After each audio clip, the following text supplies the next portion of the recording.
Eric Mwatha with Mwatha.com. Here we can see an example of a stock that has a history of showing resistance at certain levels. Now I'll discuss two levels, and the level here is anytime you see the stock show uniform activity rejection at about 61.8 and also uniform activity rejection at about 69.1, the stock seems to turn around. Now this is the all data monthly, and we can take a look also at the recent resistance level. So let's take a look at that resistance. It is this break here,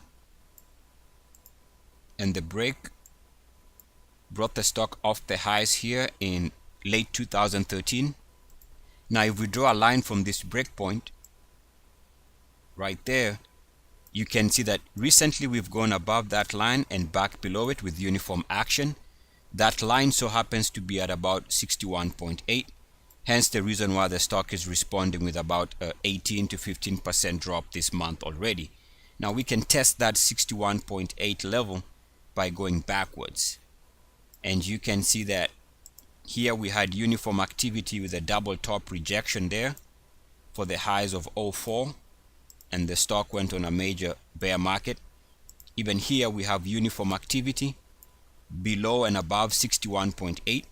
Again, that was for a sell signal some point here in early 2000, and even here you can see uniform activity above 61.8 and back below it for the sell signal here in late 97, actually middle of 97, and before it went on a major bear market move.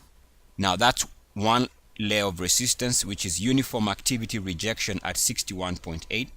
Let's take a look at the other level, and this is based on 61.8. so we draw it somewhere around there.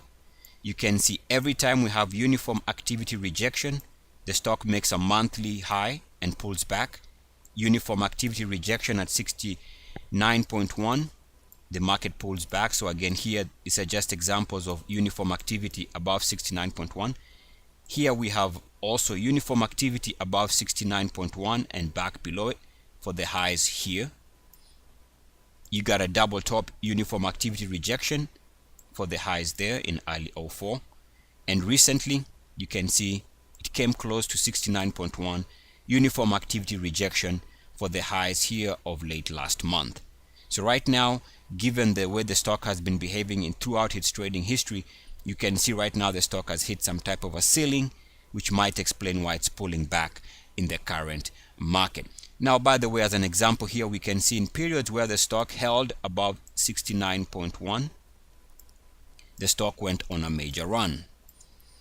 And so here the idea is, if it is ever to have any type of a sustained move higher, it needs to trade above 69.1, because that happens to be the sweet spot.